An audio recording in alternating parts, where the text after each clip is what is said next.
Let's start with an incident that recently took place, and I witnessed it very closely.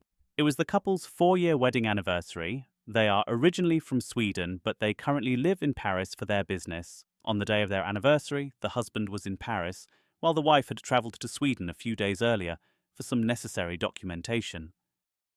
At their home in Sweden, her mother-in-law and her unmarried younger brother-in-law live. Her older brother-in-law lives in another city with his wife.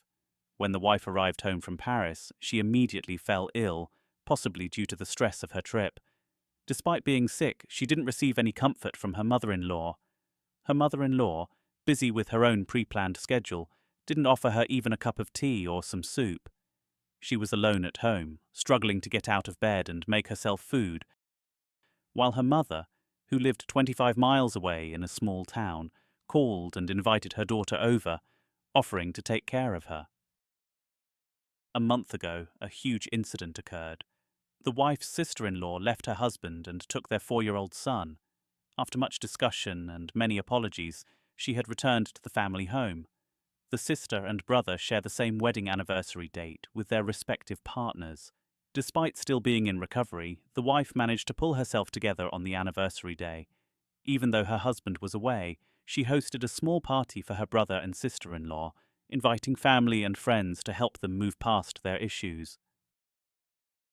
Once the party ended and everyone had gone home, she saw a missed call from her childhood friend, who was currently in London. She called her back, expressing her dissatisfaction over the late anniversary wish. Then she broke down in tears, which was very unusual for her, as she rarely cried.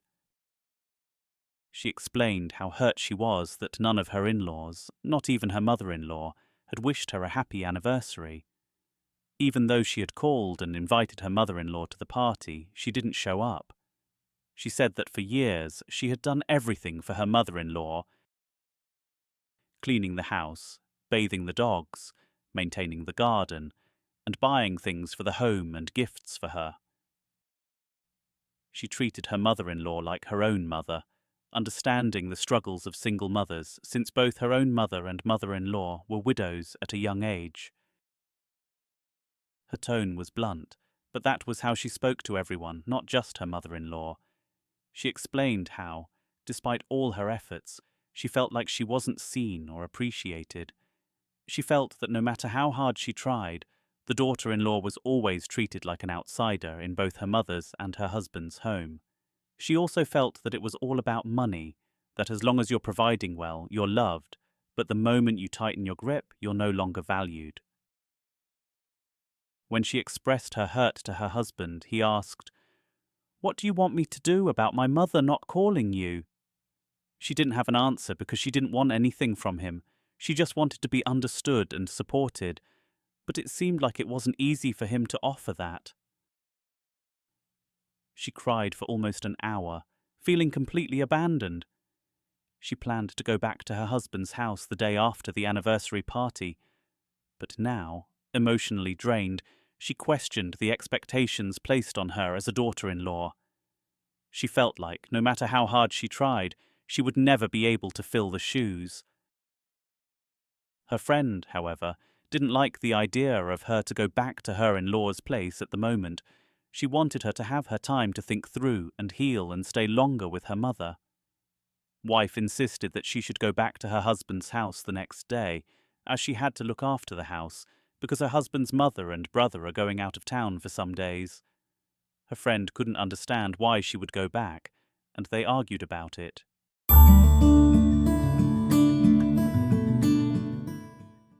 How expectation is not always wrong, and what to do when it's not met. Today's video is about something we all go through: expectation. It's a word that often comes with a lot of weight and emotion. A woman, married for 4 years, lives in Paris with her husband. On their anniversary, he's away and she's sick at home.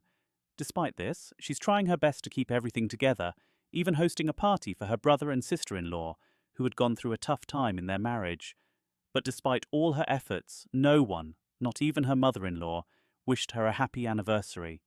She gave her all, but when she needed support in return, it wasn't there. Her heart was broken. and she felt something many of us feel sometimes. Why do I give so much, and yet no one sees me? She expected a simple wish, but even that was too much to ask for. She wanted to be acknowledged, but she didn't get it. Her husband, when asked about it, didn't even understand why it hurt. That's a tough place to be in, right? But here's the thing.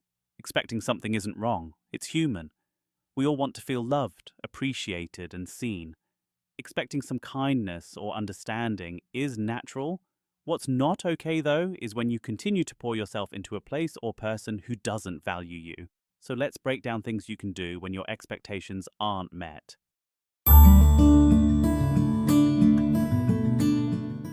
First, acknowledge your hurt without feeling guilty. It's okay to feel disappointed. Your feelings are valid. You have the right to want something in return for your love, time, and effort. Don't let anyone tell you that your expectations are too much. Second, communicate how you feel. If you're disappointed, talk about it. But don't expect to change someone else's behavior in one conversation. Share your emotions honestly and calmly, but remember, it's not your responsibility to manage someone else's response. What's important is that you've expressed yourself. Third, understand when silence is your power.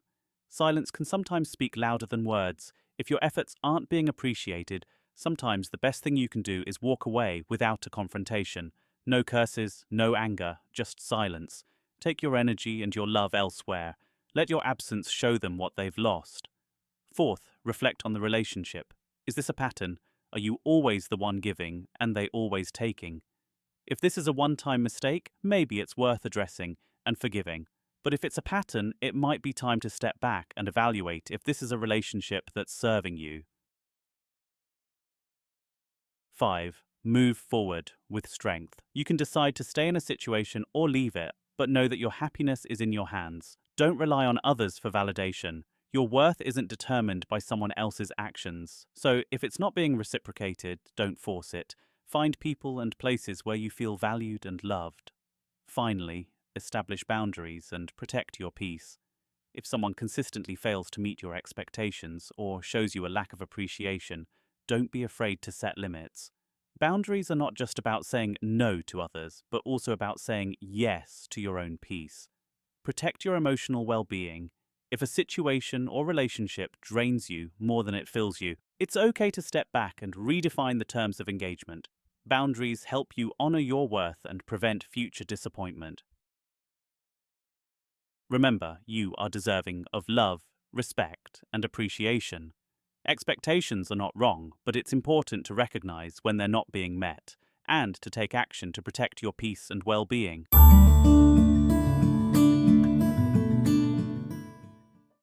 Thanks for watching. I'd love to hear your thoughts in the comments below. Have you ever been in a situation where your expectations weren't met? How did you handle it? Don't forget to like and subscribe for more content. Until next time, take care of yourselves.